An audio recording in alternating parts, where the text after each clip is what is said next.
My name is Frank Thompson, born in Arkansas, educated in Arkansas. When I grew up, it was, of course, the segregated South. But I was quite fortunate. I was raised in a very loving family. My parents were together. We were involved in the church. So we had our social outlets through our church. We were brought up in a very cohesive black community. And quite frankly, I think I really became alive on a social issue setting when Emmett Till was killed. In 1955, Emmett Till was visiting family in Mississippi when a white woman accused him of whistling at her in her family's grocery store and making sexual advances. A few nights later, the woman's husband and his half-brother kidnapped, tortured, and shot 14-year-old Emmett Till. They tied a 75-pound industrial fan around his neck and threw his body into a river. A month later, both men were acquitted by an all-white jury. Frank Thompson remembers it well. He was 13 years old, just a year younger than Emmett Till. Oh, boy.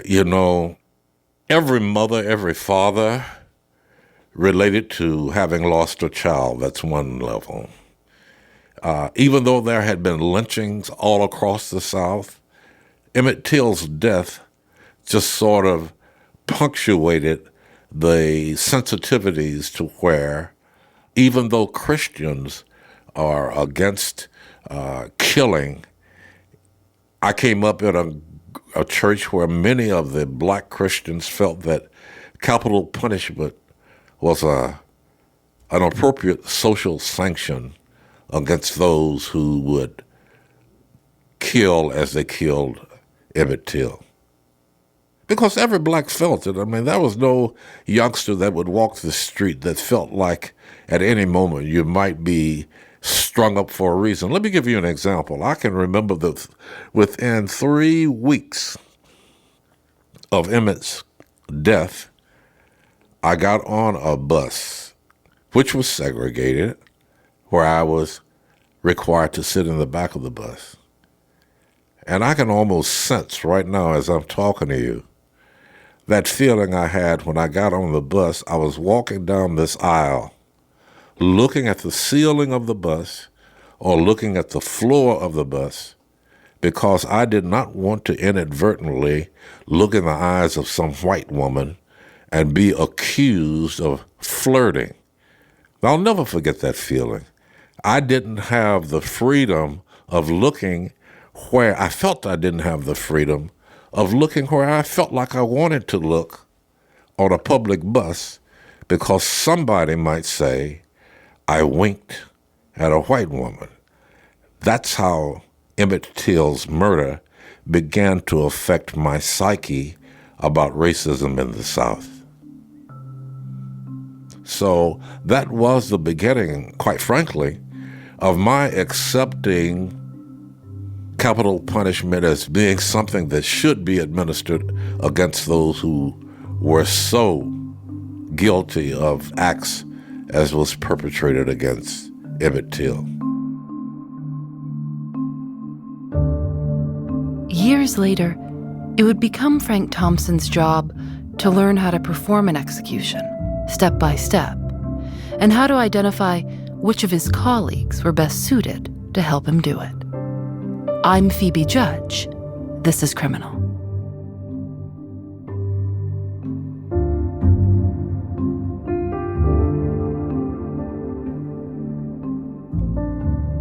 Frank Thompson went to college to study medicine, but left school to serve in the Army during the Vietnam War. He was a military police officer. He returned to Arkansas, finished college, and got a job with the Arkansas Department of Corrections. Arkansas has been a capital punishment state for quite some time, and a number of executions took place. I was never a part of an execution directly, personally, but whenever executions took place in Arkansas, all institutions would be put on alert, and we would go into an operation mode of reduced activities, higher control activities, monitoring inmate behaviors, monitoring inmate associations, trying to get a feel for the pulse of the institutions regardless of where we were located. And you never know how the execution of one inmate might affect the quiet, the atmosphere in any institution. Meals are very, very important to the inmate population. Inmates will go off even if there is not an execution taking place. But this is a period of time you don't want to put out a bad meal. So particular attention is paid to those kinds of subtleties, those kinds of things that you and I take for granted in the free world are exponentially more important to the inmate population while locked up behind the bars and the walls. He was promoted to warden and stayed in Arkansas for 5 years before interviewing for a job in 1994 as the superintendent of the Oregon State Penitentiary. They did tell me, Frank, you do know that you are applying for a job in Oregon where there's capital punishment. And I told them I did. And they said, there's a chance you might have to execute somebody before it's all over here.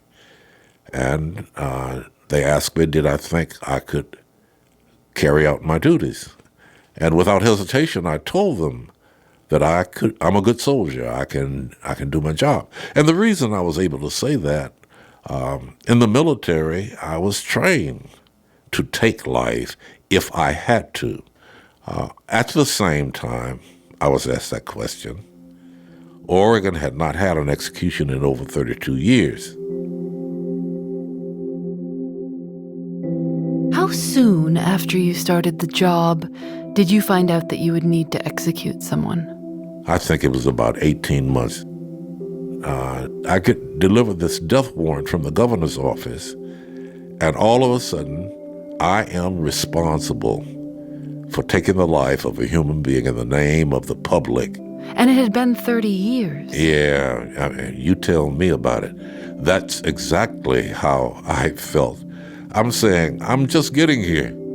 The last execution in the state had been in 1962, when Oregon was still using a gas chamber.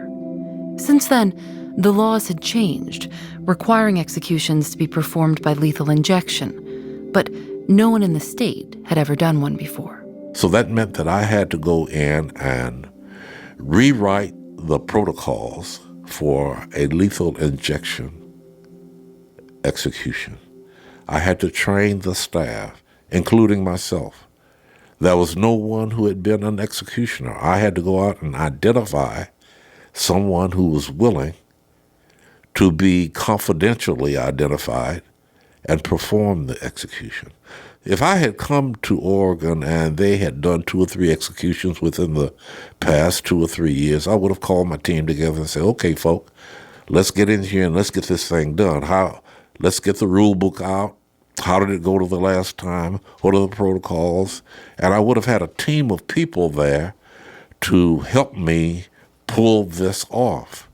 And if that had been the case, I imagine I could have gone through 2, 3, 4, 5 executions without it bothering me nearly as soon or nearly as profoundly as it did in having to conduct the first execution for the first time.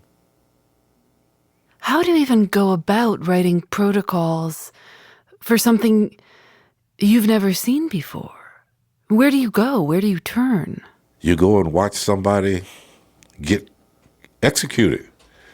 A key number of us flew to San Quentin and we witnessed an execution.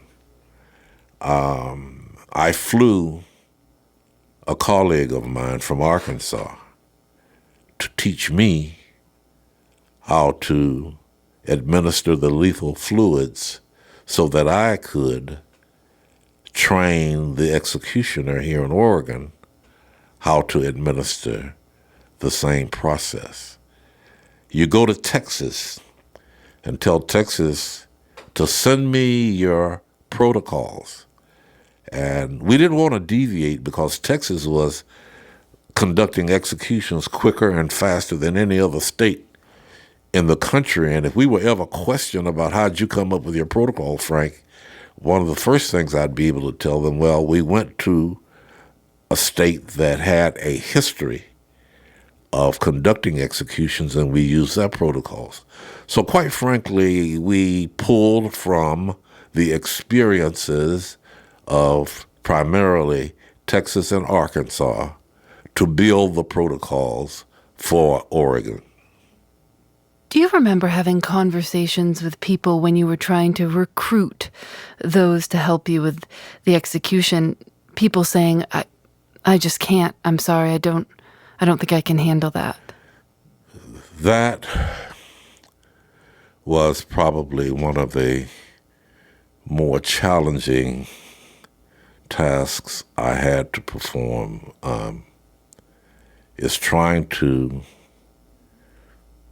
know who to choose to put on the team that was going to have to take the life of a human being for the first time in any of their lives.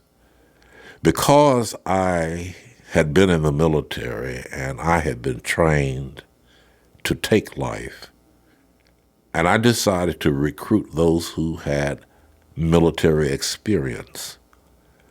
So I told my assistant superintendent to comb the staffing pattern, to come up with the names of as many veterans we had on staff.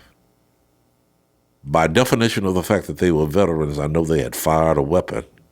By definition, I know that they have gone through the emotional and psychological process of contemplating and thinking about what learning how to fire a weapon meant. That they had dealt with this whole notion on some level of killing somebody. So the well-being of my staff, and some people think this doesn't make sense, but the well-being of my staff actually loomed larger in getting this execution process together, larger than my immediate concern about the person who was to be executed. His destiny was set by law. He was going to be executed. And it was my job to be sure that he was executed as humanely and as painlessly as possible. And I knew that if I could get my staff through this, the rest would follow course as planned. Once you had your team assembled, did you practice or rehearse exactly what was... Of course. In fact, we rehearsed over and over and over. And I got that from the military. I wanted my staff to be able to perform their tasks detached from the emotions that could become involved. In fact, there was one time I asked them to strap me on the gurney as they normally would strap one another. They would take roles and they would assume the position of the inmate on the gurney, and they would tie themselves down or each other down. And during one exercise, I asked them to use me as the surrogate inmate to put their minds at ease that I was with them.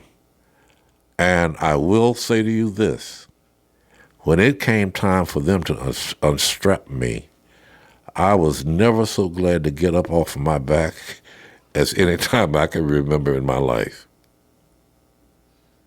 And the hour, date, and time, I don't know, but I can remember saying to my assistant superintendent, man, this is not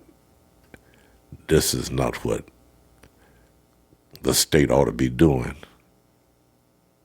And so I began sharing with key people, and it was through that meticulous detail. I was sitting in a room with the guy that had been chosen to be the executioner, the one to depress the plunger into the syringe, sending the lethal fluid into the vein of the guy on the gurney. And I'm sitting in this room with a bucket. We were both sitting on stools with a bucket sitting between us. And I'm drawing the water into the syringe, and I'm instructing him to depress the plunger at a rate that it is not propelled out of the needle, but at a rate almost equal to that being drawn by the force of gravity. So where it just sort of flows out and is not propelled. As I was saying those kinds of things to him, I remember that inner feeling that this just doesn't feel right.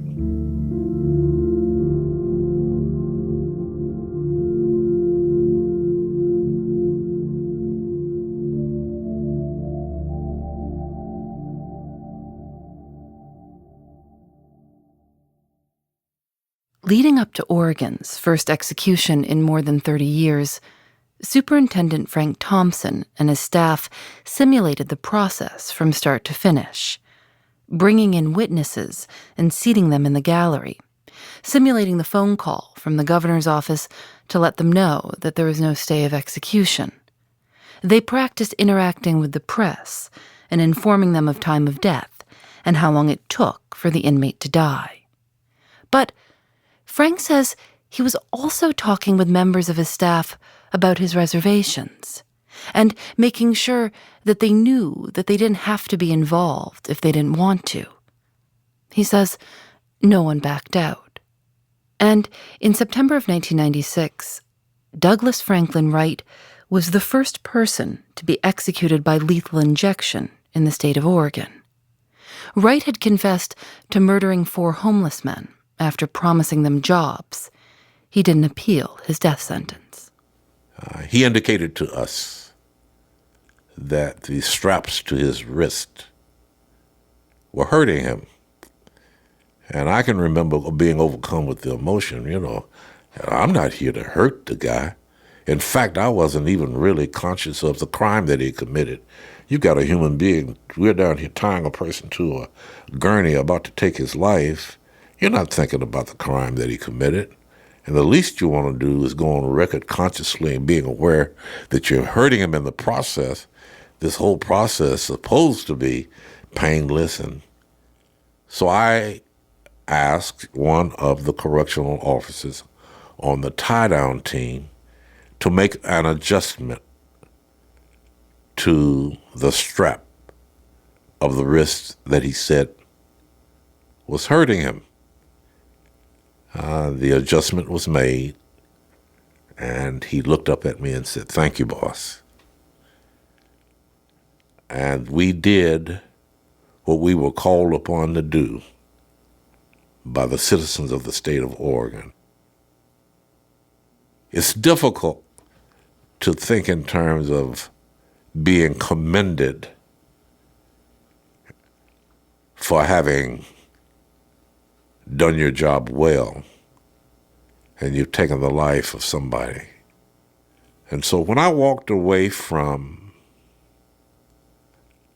telling the media the time of death, I remember walking from that room up to my office, not knowing what I was going to do after leaving the office, because out of all of that practicing, I hadn't practiced what I was going to do after leaving the prison. And I felt an uncomfortable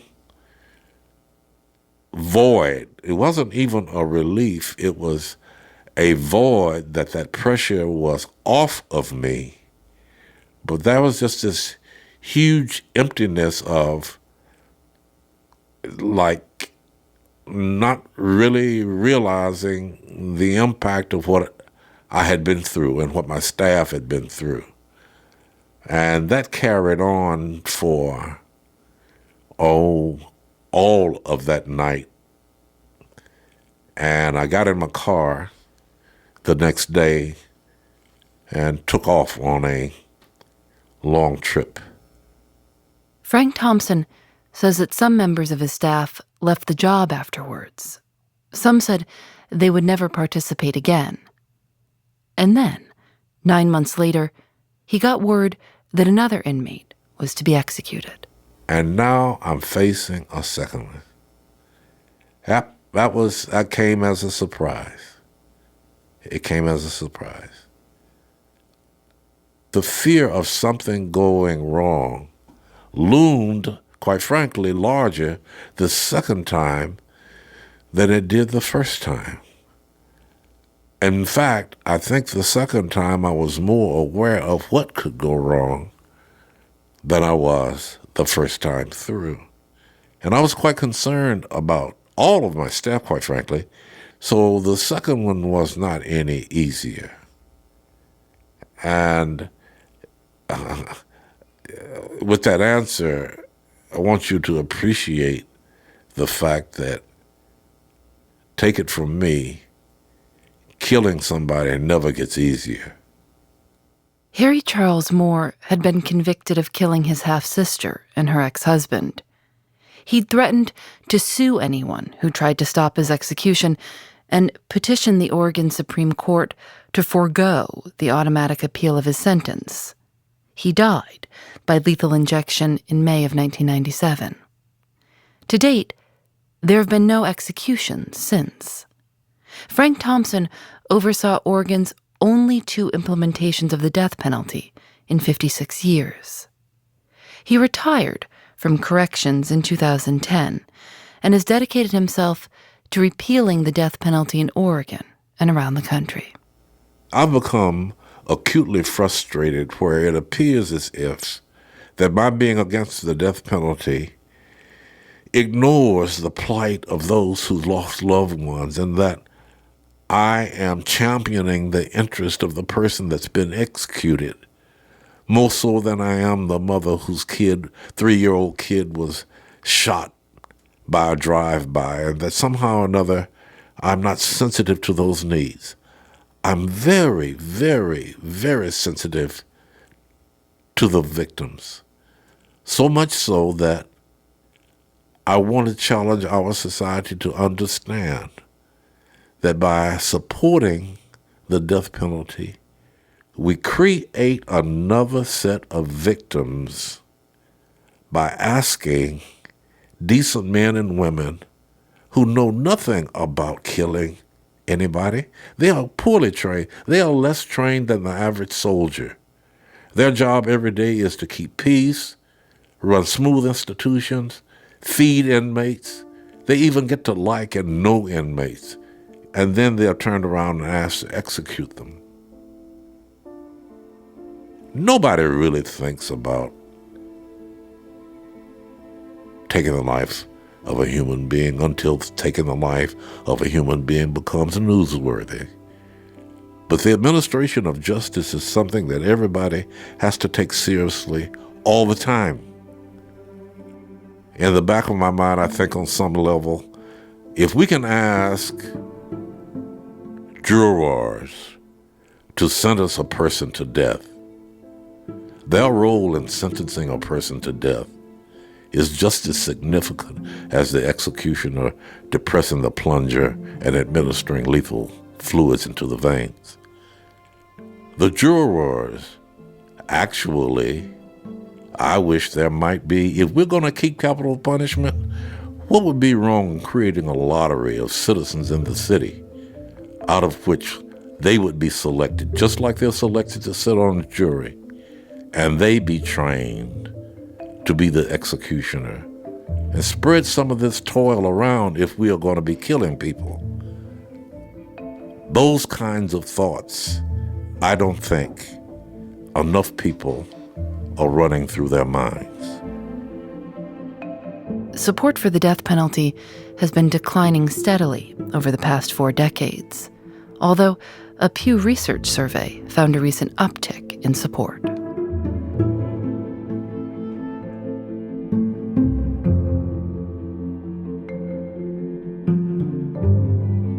Criminal is produced by Lauren Spohr, Nadia Wilson, and me.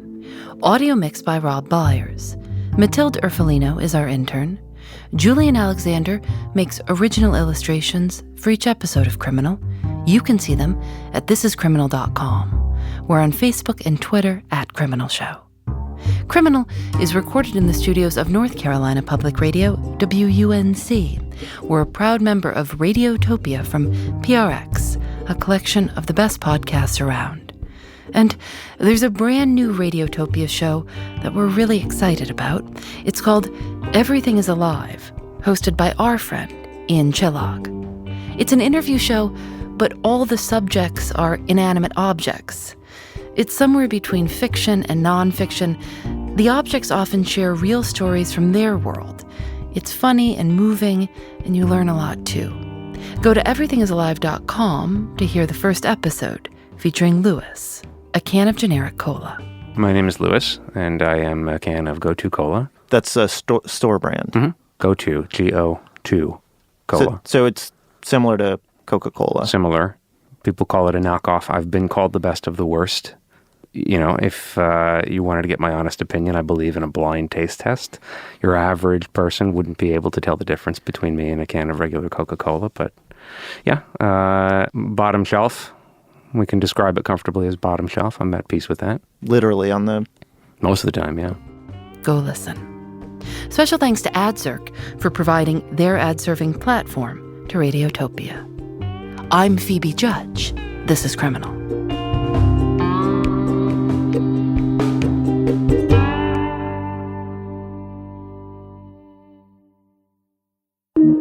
Radiotopia.